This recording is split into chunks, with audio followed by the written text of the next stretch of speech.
dear sister, for the invitation. It's always an honor to be here, and I must also uh, um, confess, or I must confess my sins as well. I was not able to follow all the talks on the Culture Shock series for the last month and a half. I think because Thursday is always a day that I'm also engaged around this time, but at least today I'm able to be on. So I hope I'm not going to replicate what was said. I've got very short notes, so I'm going to be speaking more as we do the presentation, as I do the presentation. And a shout out to all the Namibians that are also online today. I see my good friend there from the UK, Jennifer. Greetings, Dr. Nigel from Zim, Ipupa from Abuja, Nigeria, and so many other people that I see here. It's so great to have you. So today we're going to be speaking on culture shock and workplace dynamics, and trying and also looking at how understanding and navigating cultural differences in the workplace in particular. As was stated, you can go down, my dear sister. I'm not able to. Please just go ahead. Okay. That's me. I think it was already spoken. Introduction was given already. Let's just go ahead. So when we look at workplace dynamics and culture shock, it really speaks about interaction between people of different cultures, people of different races, people of different language groups, nationalities, perhaps even those that are disabled, and nowadays there are so many dynamics as well that we find in the workplace. There are so many, I think we are also being challenged here in Africa to start to acknowledge some definitions of genders that we have not known before. And, we are being faced with these challenges, and they can be very shocking in terms of just aligning and working with people that are different from you. So when we talk about cultural shock, I think the picture there speaks of so many different aspects. When we talk about diversity, we talk about gender, community, and even just things like the business, the type of concepts that we apply in the business that we do, and so on. So we're looking at the different defining workplace dynamics, the culture shock, importance of workplace dynamics, components of workplace dynamic, and understanding culture shock. And hopefully that we can get to the point of learning to navigate that as we enhance workplace dynamics. In fact, I don't really have a case study on this case, but let us continue. So when we talk about workplace dynamics, something that is dynamic speaks of something that has got movement, that has got interaction, that is not static. And that is really also what we see with humankind, that we are of all creation, the most dynamic of God's creation. So when we talk about workplace dynamic, really in short, we are talking about the way that people interact when they work together, the way that people interact when they work together. And we know that there is so much aspects of interaction, that is communication, that is as we interact with our skills in the workplace, as we interact with systematically as we perform our specific duties and so on. However, there are specific aspects of workplace dynamic that really also speaks of, or rather, let me just, before I get to that, I want to highlight a few words when we talk about workplace dynamics. We're talking about the relationships. We remember people are relational. we interact and we relate at all levels. In the workplace, we interact professionally, we interact with our skills, we interact culturally, we interact with our language in all aspects of communication, whether it's written, spoken, interaction, and so on. So it's relationships, the relationship and interaction of a group of people, so different people that are working together to accomplish a shared goal.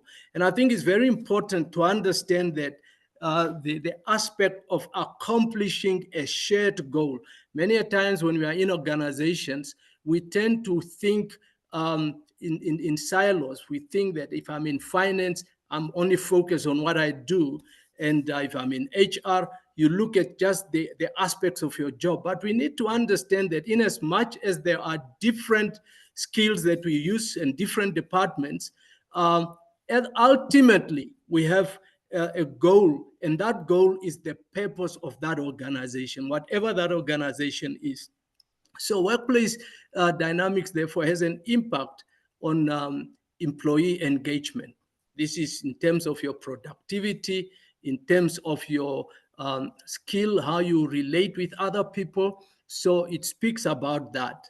And it also affects it has an influence the dynamics of how we interact with one another ultimately has an influence on the productivity of the organization that we work for. And again, it's important to maintain the understanding that we are here to accomplish a shared and a common goal. Our founding president had a statement that he always made, that he says, "A people united for a common goal shall never be defeated, shall always be strong and never be defeated." Also, workplace dynamics, as people interact, and a healthy workplace interaction also has an effect on the employee retention. It speaks also of the atmosphere, of the ambience of the organization, and it also speaks to how people feel about belonging to an organization. So those dynamics are varied. Let us go on. Sure. Let's look, what are the components of workplace dynamics? I think it's very important that as the adage goes, that so everything rise and fall on leadership. So leadership is really very much important in setting the culture, establishing the values, reinforcing the values, and also creating an environment that is conducive to create a productive, that is conducive for productivity, and also conducive for working together. So depending on the leadership styles also of the leader, we have different leadership styles. We have the autocratic leaders that, and you have the laissez-faire leaders. You have the democratic type of leaders. So the leader also has an influence really on how the direction of the company and also the feeling in the company is, or rather is felt. I hope I'm making sense. Also, what is important at the bottom of it, as humankind, everything that we do is based upon communication. When you come in the workplace, you are employed because of your CV. You have communicated that you are educated, you have certain skills, you have a certain experience that also give you the competencies for the work. But then when we are in an organization, how we communicate systematically within the organization in terms of interdepartmental, how we communicate, the style that we are using, and more so the verbal communication, because that is very important in terms of human interaction. That is how we feel one another, how we see one another, how we hear one another, has a big impact on the workplace dynamics, the energy flow, and how people feel in terms of belonging to an organization. So this component of communication is very key, in that there be clear communication, that everybody knows what is expected of them, but also the employees have a healthy expectation as well within the organization. It is also very important that when we deal with people in an organization, because we are people of emotions, there are so many dynamics that affects our personality or our emotions. Conflict is inevitable.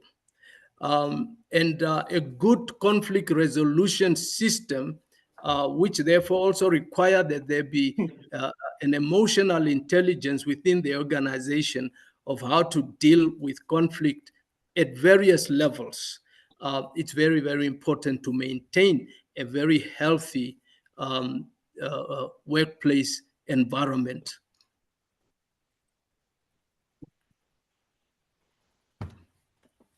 So when we talk of organizational culture, we are talking of a combination of beliefs, of assumptions, of values, of norms, and artifacts. We'll go on with that one. Symbols, the actions and language patterns shared by all members of the organization.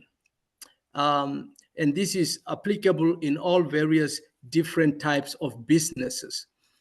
Now, the culture, and especially when we emphasize a culture shock or cultural dynamics, we need to understand that before I go forth, that things like people's beliefs can easily cause conflict, but they can also cause shock as to how people relate with one another. Some months ago, I was doing a strategic planning, or rather a keynote speaking at one of the organization.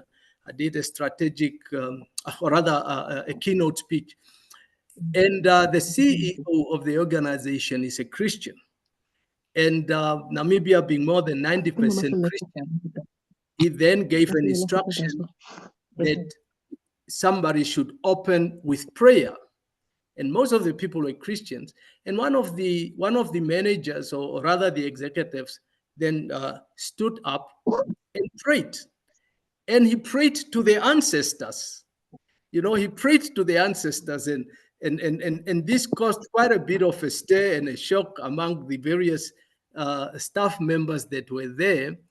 And I then also made a comment, or as I started to speak, I made a kind of a light comment about it, wanting to emphasize that I'm also a Christian. I'm a Christian, and I said something to the effect that,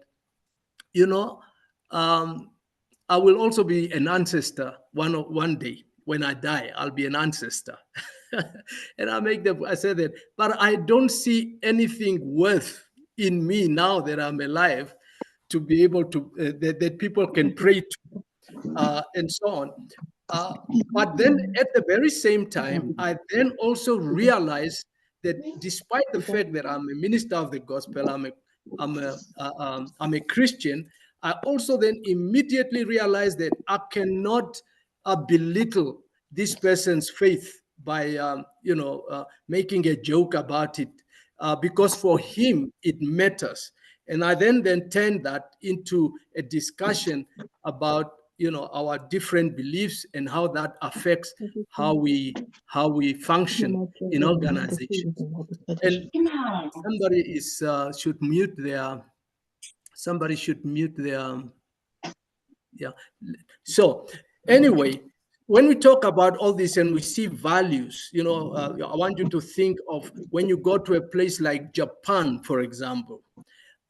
People have got a very, very committed culture. Japan is known that people can work for almost close to 20 hours. It's a culture in their which is accepted. And can you imagine? Can we mute those people that are speaking there? Sorry. Okay, yeah. So the cultural dynamics operate in various business entities, or rather, let me say in business entities, as varied as they are, small, big organizations, and so on. Also, non-profit organizations have their own culture.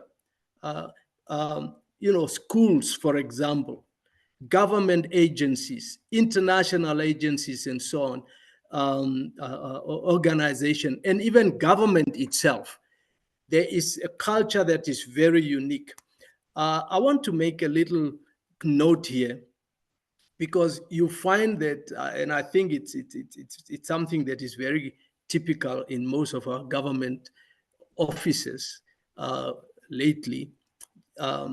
I went to the Ministry of, I was speaking at the Ministry of Home Affairs some time ago, and they moved into a new building. Before they moved to a new building, and I made a joke, and I actually was very serious. And I said, how do people go to the toilet in this place? Because there was no single toilet that had toilet paper.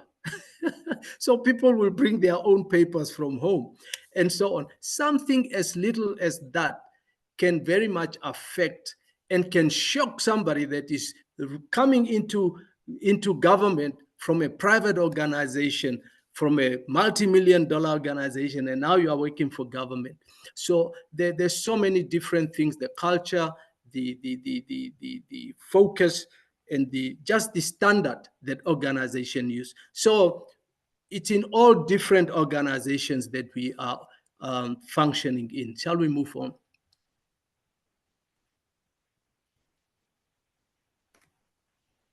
So let's look at the various types of environment that can cause a culture shock to someone. You could move to a new department, even in the same organization, where you move from one department to another, and you find that there is just a different ethos, a different culture, the way people speak. You could have been in a department perhaps where people share the same type of values, even in faith and all that kind of thing. And then you move to a different department. That in itself can actually cause a shock to some of the employees that are not maybe as exposed or as open to different types of cultures or even behaviors. You move to a different country. Speaking to a friend of mine that has from Zambia, that currently works in the finance sector in America. He's based in New York.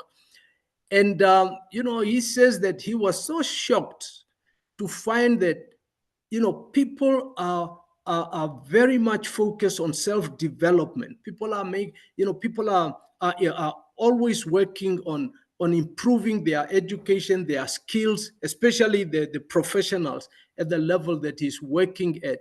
Whereas, where we come from, you get a position, senior position, and you have a mindset that I'm working for my retirement. I'm a weekend farmer, and so on.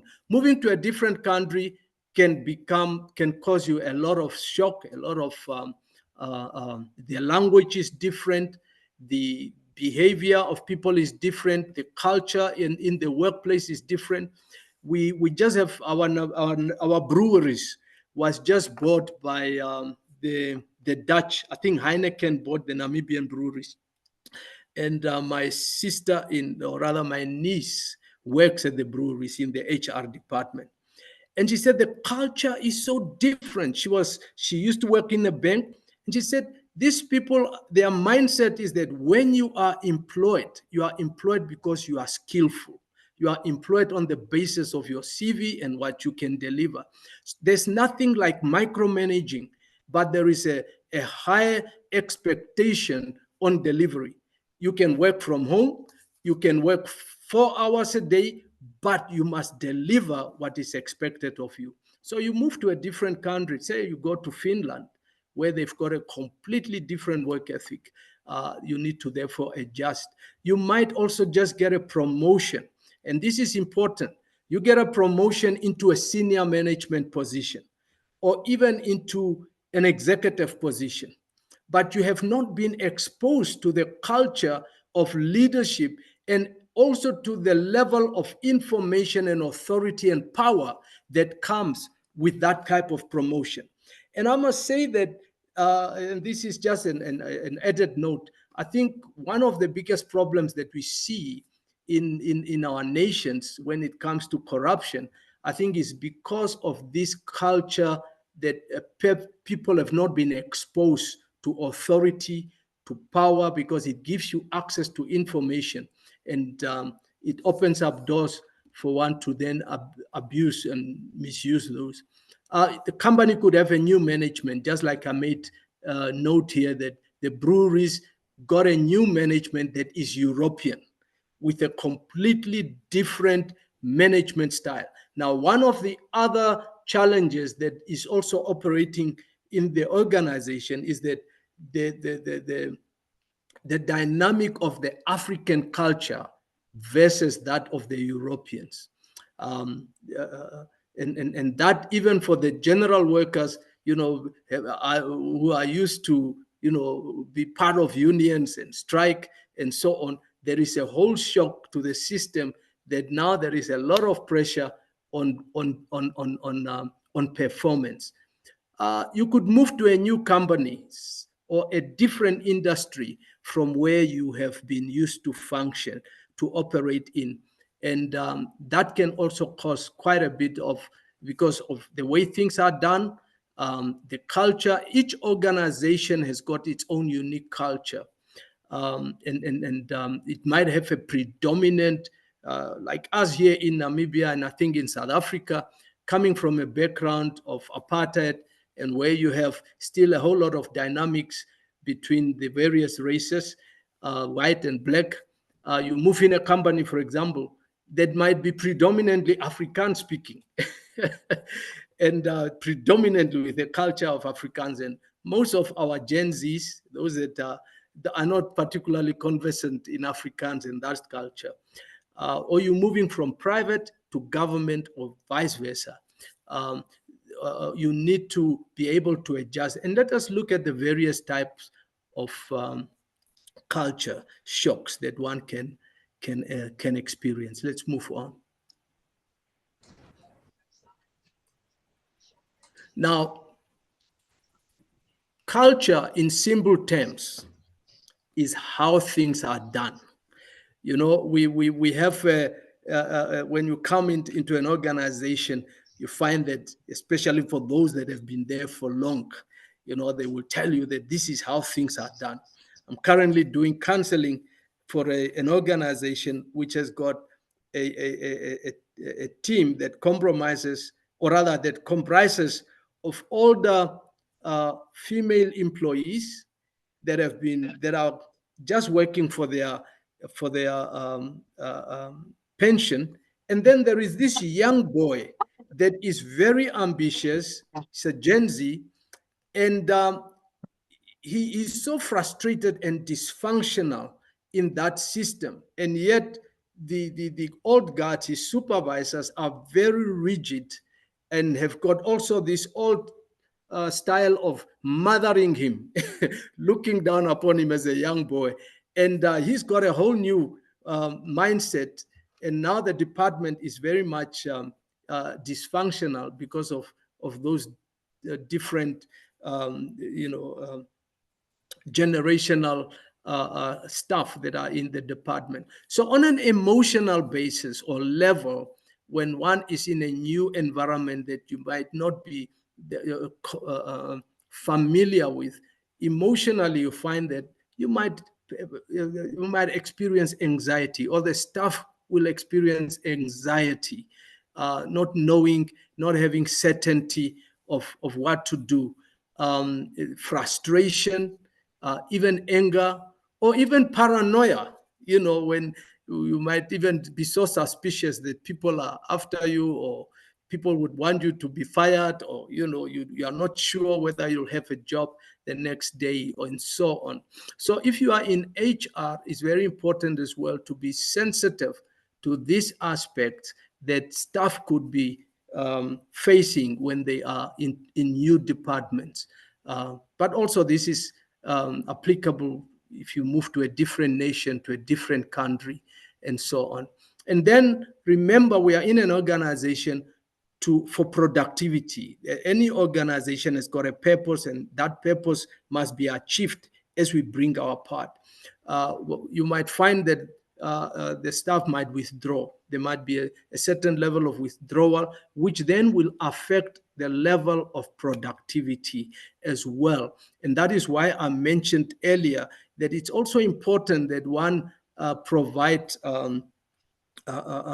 system. I think I'm going to touch that later. But that one leadership be aware and be able to provide support, especially to new staff or people that are coming from a different environment altogether. Irritability.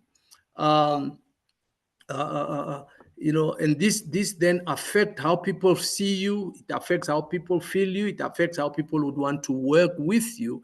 And ultimately, really, if we are to be sensitive, we need to understand that a change and a shift, and organizations, I think, should not just assume that because people are knowledgeable in what they do, they must also be aware of the culture around the organization.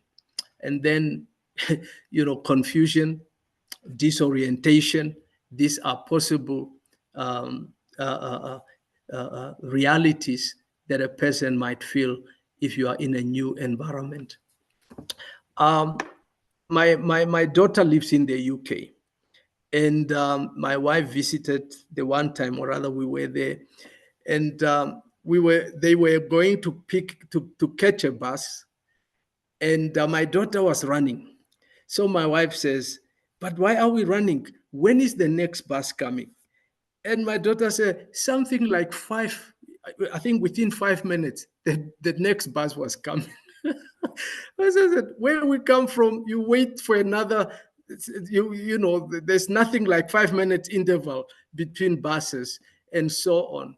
I was I think in Japan, for example, the transport system, sorry that I'm diverting, they will apologize if the train is delayed, not even with a minute, with a number of seconds, because they work precisely. Everything is coordinated. Now, can you imagine for somebody coming from an environment where we are used to taking things easy and waiting and so on? Yeah, so let's look at that. Emotionally, behaviorally, as well as cognitively, these can be symptoms that will manifest in somebody that really is suffering from a culture shock, in a new environment where things are done differently. Let's now, there are 4 phases to culture shock. That types of environment should not be there. Initially, when you get into a new environment, you got a new job, you've gone to a new country. The first stage is that excitement, joy. It's a new environment. We call that the honeymoon stage. And then reality kicks in. You start now to see the differences that you are not used to, the language, the systems that maybe are being utilized in the workplace, and you might then become frustrated, and that is where things like anxiety, withdrawal, and even anger, emotional manifestation may come in. And beyond that, as you get used to the environment, you now start to adapt, building relationships, finding who can help you, also actively and proactively starting to understand or to seek understanding of how things are done, how things work, learning the language, all these kind of things, learning the culture of the organization. And ultimately, you get to the point of acceptance. And this is now when you become comfortable and you can relate in an environment where you are.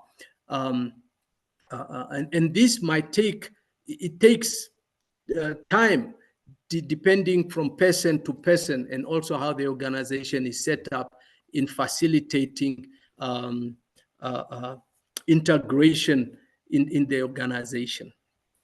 Let's look at the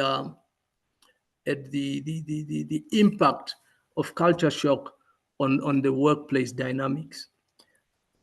Communication barriers, very important. Remember that everything we do as people is based on communicating. Communicating in language, communicating systematically, written emails and meetings, uh, management meetings, staff meetings, and so on. And if you are not um, uh, uh, uh, uh, yet used to the environment, and not understanding also the system, how they work, this can become a barrier that also affects our productivity. Um, just adjustment, as we were talking, just adjusting to the new environment.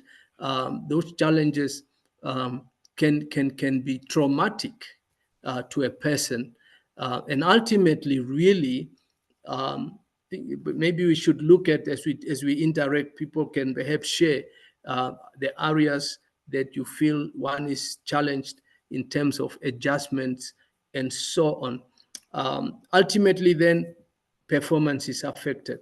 In terms of adjustment, let me just give an example that is perhaps not necessarily related to a work environment. I was very fortunate to get a scholarship or a bursary when I finished my grade 12 matric those years, and I went to the United Kingdom to a college in Wales. And I came from a church school, very, very strict discipline.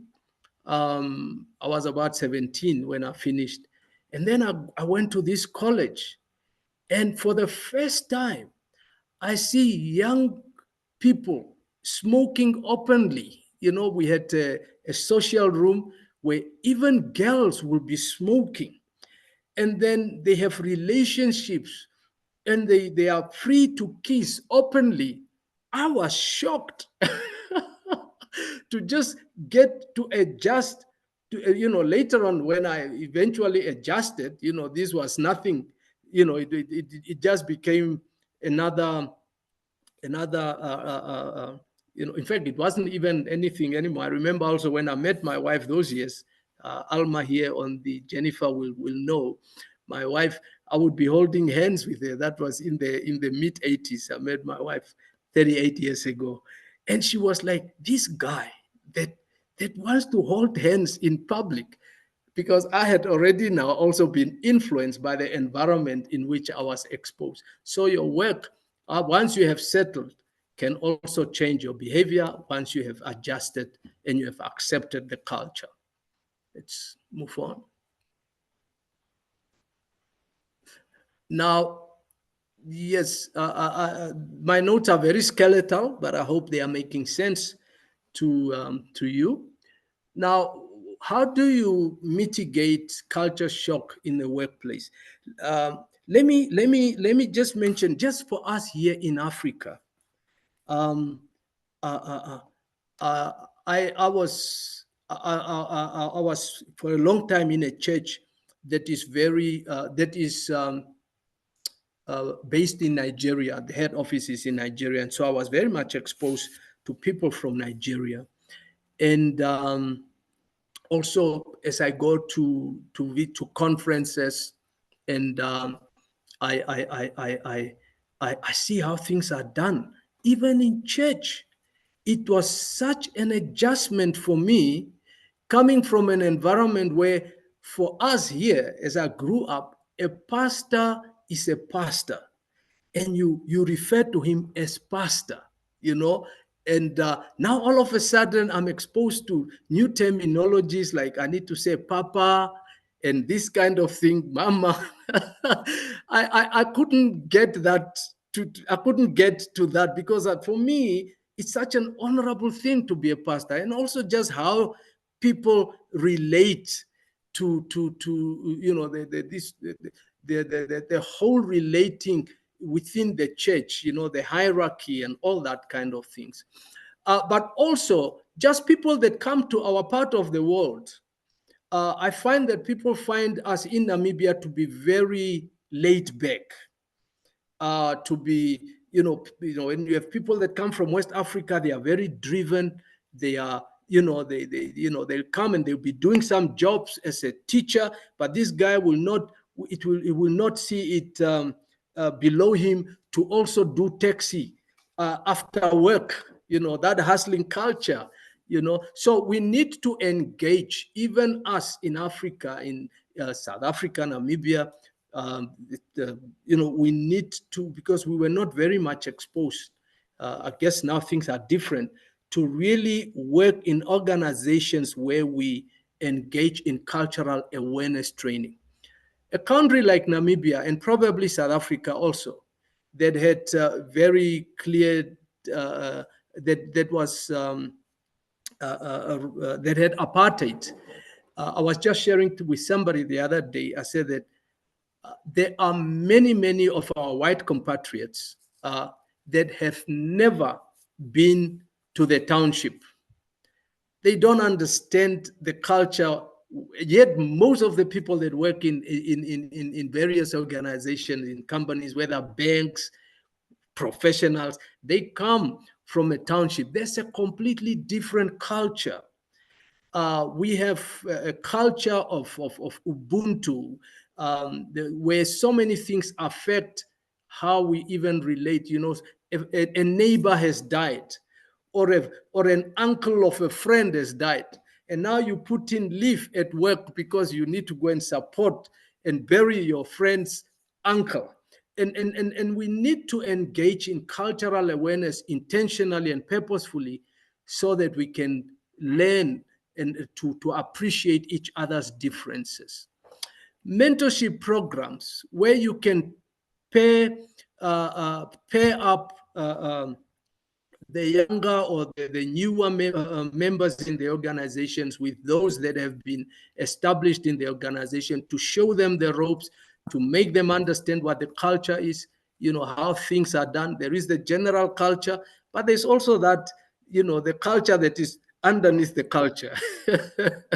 I hope you hear what I'm saying. But when you pair up people to transfer skills, to just also assimilate them in the work, it makes it easier. And we need to have an awareness of that. Cross-culturally, we can't assume that we all understand. And then encourage an open discussion and feedback. And how do we do discussions?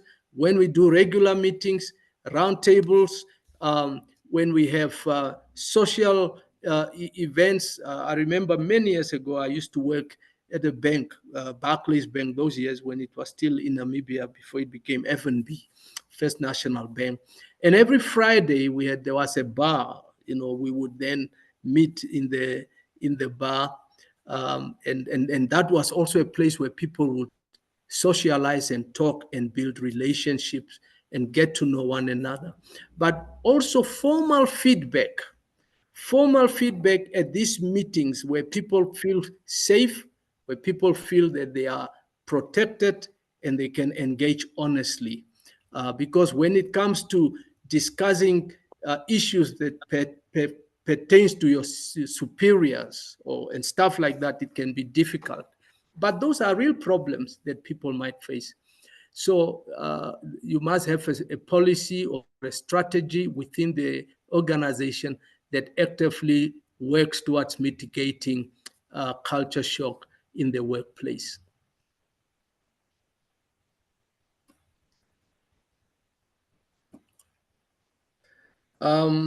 Yes, I think we will stop there today.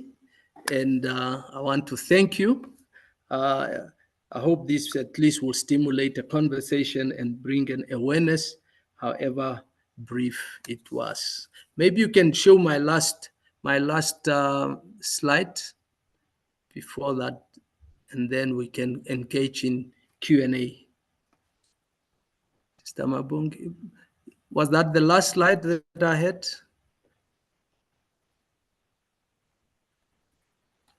I can't hear you. Is there no other slide with my contacts? No, but what I can do, I will share something with the community at when we share the recording. Awesome. Thank you. Thank you so much. Thank you once again. I hope this was helpful. I hope it did enlighten us. Very much, sir. Can I just highlight some few things while people are preparing their questions? You're welcome to jot them on the chat. You're welcome to also raise your hand, and then I'll give you a chance to unmute and then share your comment or your question. But you touched on some different experiences across the different industries and sectors. You touched on how different these sectors work. For instance, government works differently, the private sector works differently, and organizations such as faith-based organizations, they work totally different. I Very true. remember, I think my move from I would say it's a private sector to NPO. Things are quite different there. There's NPO, non-profit organization. yeah, I would say unprofessional. If I well, they were professional, but there were things that were not as valued as much. For instance, the communication of working hours. You know, the other experience that I had was once the time is done, I don't want to take work home, and it's okay. But on the other side, work and go home and nobody really cares to ask you if you're going to be able to finish that.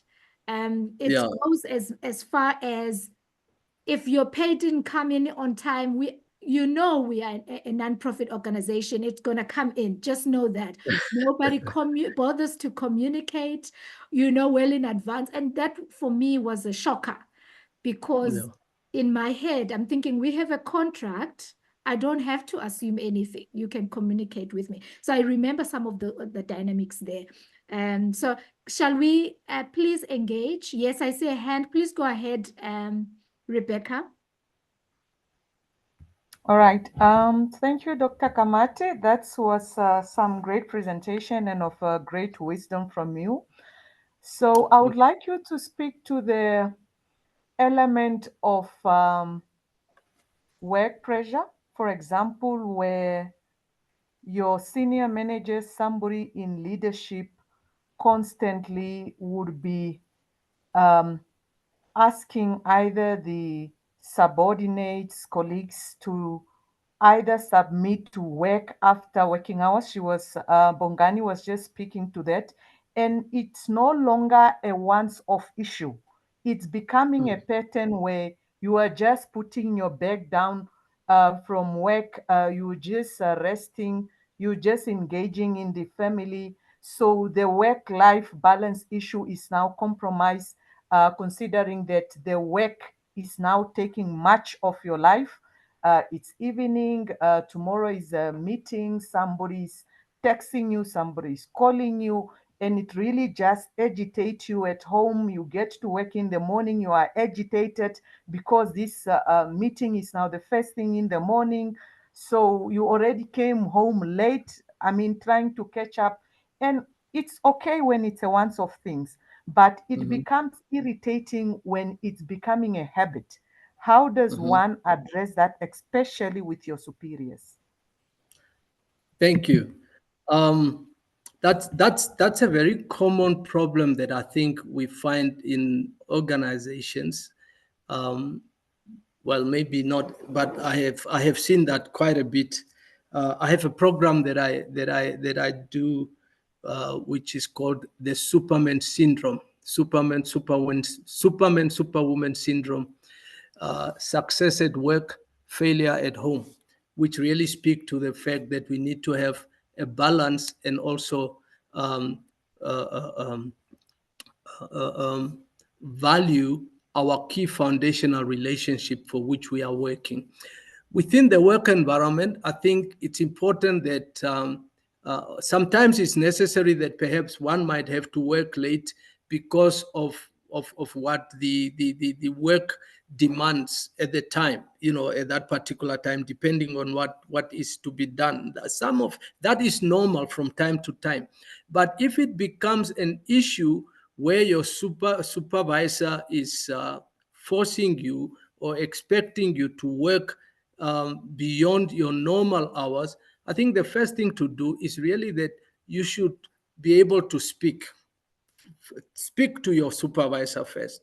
Let them understand where you come from in terms of your responsibilities at home, because even your policies and your company expectation, or rather the company policies, has got a specific work hours. If you work 8 to 5, you are entitled to that, and nobody can really fire you if you are doing what you ought to do, if you are not slack in your performance and so on. Speak.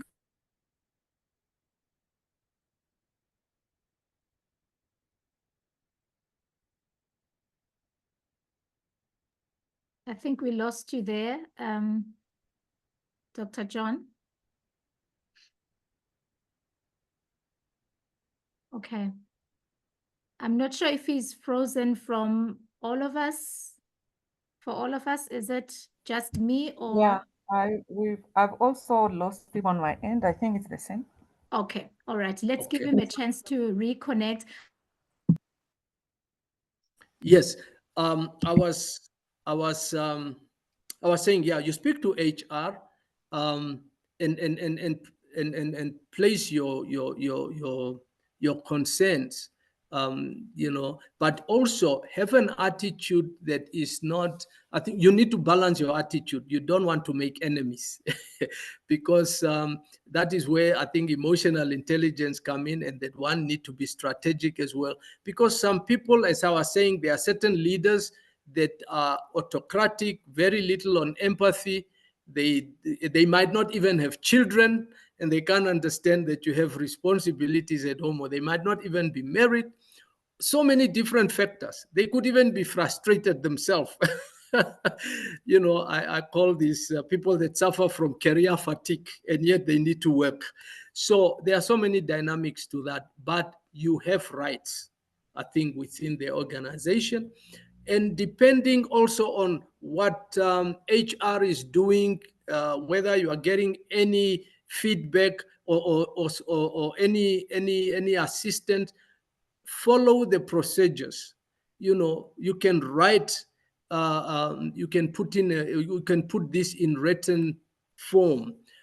Some organizations have got unions. You might want to speak to somebody at that level that might then have to intervene in your workplace. If this thing persists and you are marketable, I think sometimes you might want to also change your environment. That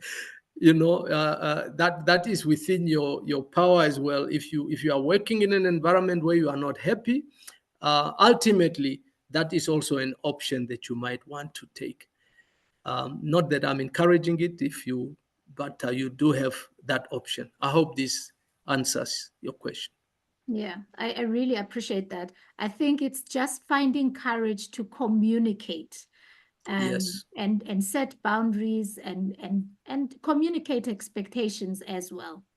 And your commitment, because I think others question, if you don't take your work home, question your commitment. I mean, what is that have to do with anything? Because there has to be boundaries Exactly. around that. So thank you so I, much I for want.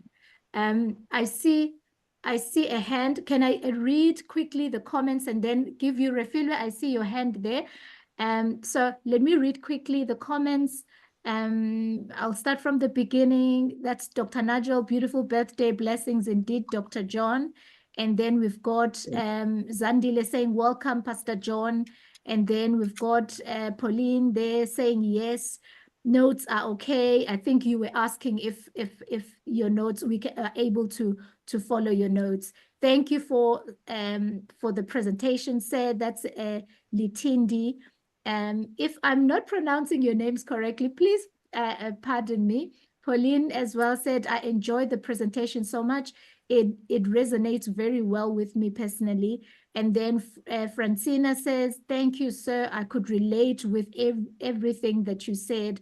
And then Jennifer says, great presentation. And then Zell says, very common indeed. Problem-ish, same here. I think it's the problem that Paulina was talking about. And then great presentation, that's Zenzile there. Great presentation, Doc, and thank you. And then Jennifer says, yes. I think she was probably commenting on what you were, how you were responding to the question. Please go ahead, Refilwe, you can unmute. Good evening, everyone. Good evening. Yeah, my name is Hafeni. So I work in a predominantly male-dominated industry, and I'm gonna be like journeying as I form my question, because I don't really know what is the question here. But in my years of experience, I've had to learn to adapt myself to, I want to say, the men in the space, because especially as Black, as Africans, as Black Africans, there's always like an expectation for women to still submit themselves to men in the workplace, and it's very difficult. Here you are, you come from university. I went to university where it was mostly Afrikaans people. So you speak what your mind. We didn't have that. We didn't have that kind of stigma to say, hey, you must be submissive and stuff. And so when I started working, and I worked in a very when I started working, I worked in a very culturally strong province. And so essentially, I'm just asking, how do we as women navigate spaces where the predominantly male dominated, and still, I don't know, like, because it always comes across as though you're being disrespectful, even if you're not being disrespectful, you're just being straightforward and straightforward and direct, because I'm that kind of talker. I speak direct and straightforward, and it always comes across as though, literally, the response I usually get, not all the time, but with certain people that are still stuck in that mindset, without leaving that at the door when we're at work, they always interpret it as though you're being disrespectful, you're undermining me, and it's not always the case. I mean, it's never the case, not even always, it's never the case. So I'm really struggling on this part. Like, those already altercation today with my manager that doesn't understand. I feel, why can't you just keep quiet? And it's like, but you hired me because of what I know and what I bring to the table. So if I'm supposed to be keeping quiet, why am I here? And especially after, like, I think the past 5 years of working in a consulting company where it's very white and mixed, so as a employee, you have this floor and the space to speak as you will, and then now I have to come back to a space where you can feel it's very not culturally strong, but male Black strong, and that they're not used to having a female on the team. And now I'm also speaking my mind, and it's affecting my career, because after today's altercation, he canceled the trip I'm supposed to go on. So it's those kind of things where I'm like, okay, now it's becoming a problem because it's affecting my growth. So how do we navigate?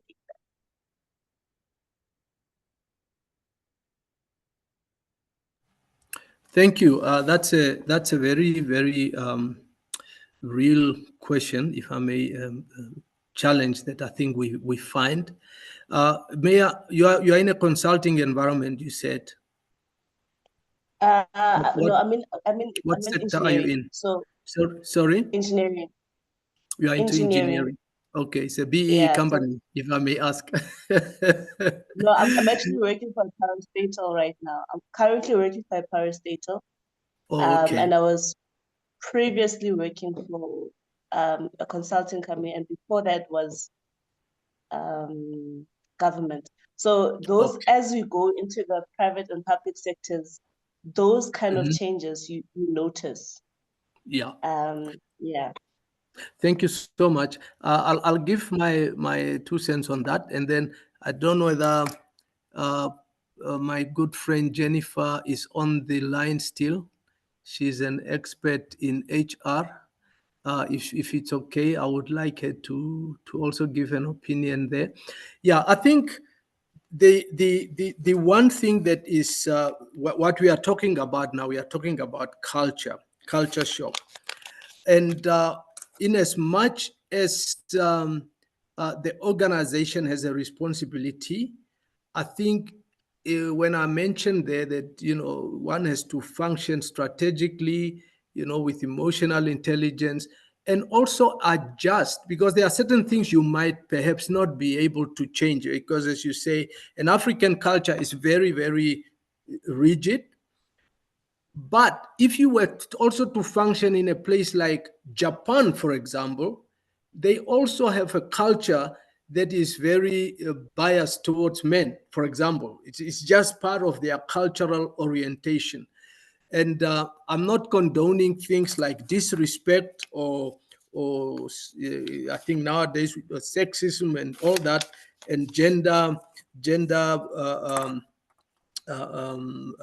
abuse in the workplace. But I would advise that you I think respect is very key in any, as we relate in any foundation, and more so in our culture. Normally, how you present yourself has a way of also reflecting as to how people will treat you. Now, if you are a very strong and outspoken person, that might work against you in an environment that has got such kind of energy and very culturally strong in that respect, because that might not really change much. I would then suggest that you strategize from your perspective, build relationship and alliances with people that you can relate to, that can be influential for you, and so on. But also, very importantly, your professionalism, your ability to deliver and to have a track record will also speak for you.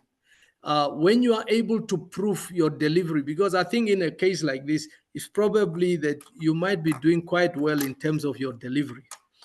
Focus on your work, perhaps also, as much as possible, try and limit unnecessary socialization at the workplace. That is one thing.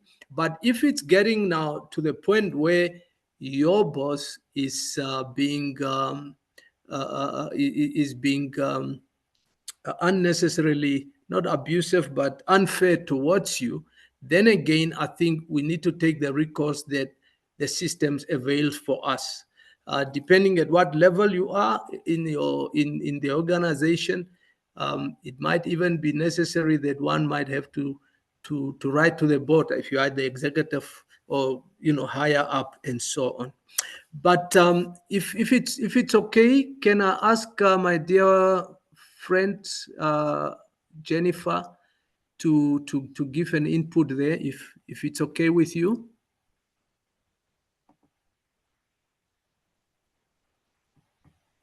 Yes, it's Are okay. you? Good evening, good evening, good evening, everybody. And thank you for the host for hosting this interesting topic. And secondly, thank you, Dr. John, for also doing that great presentation. I would really say that you did address the issue. I didn't see her name, but so I couldn't relate what her name is. But what Refile was talking about, and there is not much that I can add apart from emphasizing what you have already mentioned, which is emotional intelligence. And more so when you are in that environment that Refile, where you're finding yourself that you actually you are this vibrant from the look of things as I'm hearing you are this vibrant person, you are a go-getter, you are a high flyer, and you want to, to tick your goals, boom, boom. And there seem to be blockages in you progressing. In an environment like that, you will have to really work on your emotional intelligence in the sense that Pastor John mentioned professionalism, so that at times it's not what you say, it's how we're saying it. That is one. And I know you are a professional, but here you need to be cognizant of the fact that you're now fighting a system. So it's a system versus an individual. It's a push and pull type of thing, because these people, you found them to be in that kind of mindset, and they are Dr. John mentioned male biases. They have their own male bias. Who are you as a woman now to come and tell them ABC, or to want to do ABC, because they know how things have, how they have been doing it. So it becomes really, really a sensitive environment. However, I would say fall back on HR as well. Depend on HR.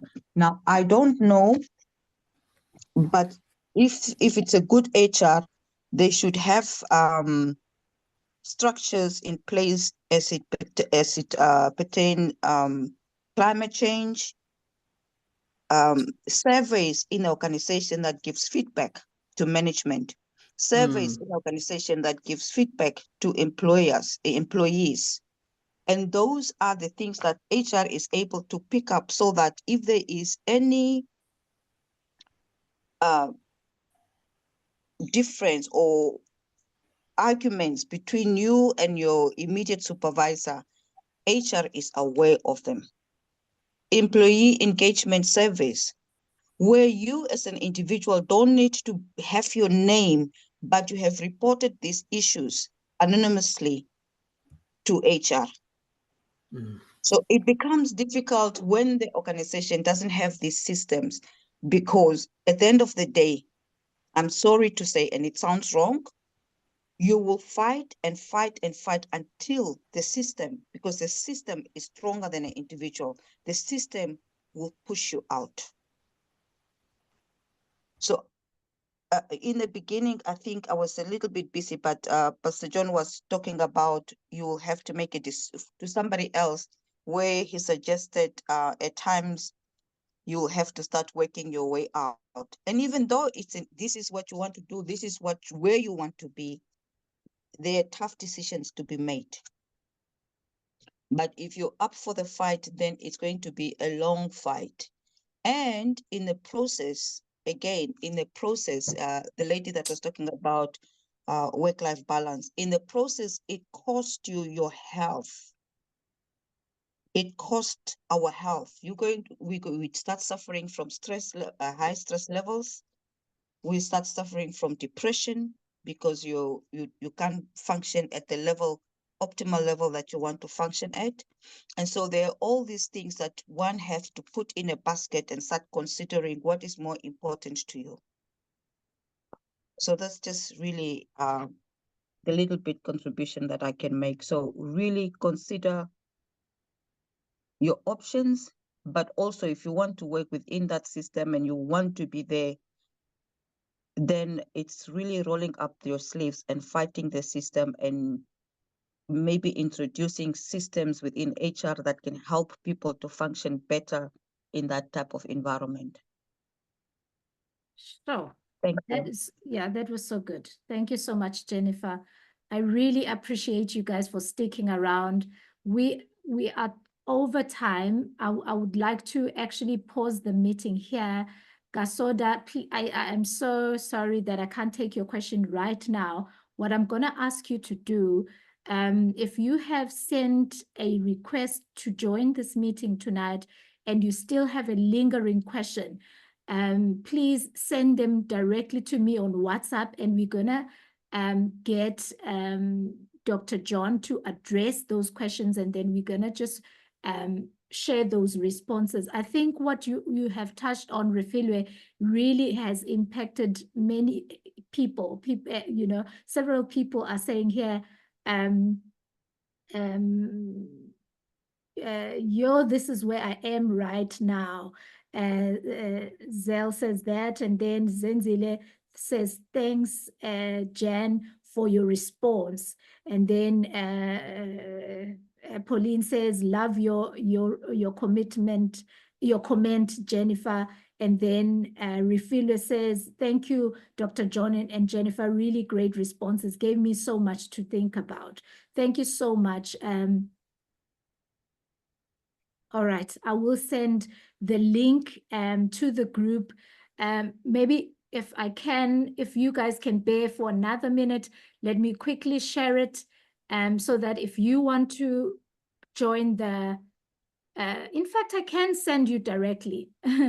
Actually, I don't have to share it here. I will share it with people on WhatsApp so that you can, at your best convenient, join the group if you would like. That's where we will share the recording for tonight, and that's where we will share the follow-up should people send us those questions. I definitely have more that I would love to engage Dr. John some more. Dr. John, we appreciate you. We appreciate the time you've spent putting together your presentation. It was very informative.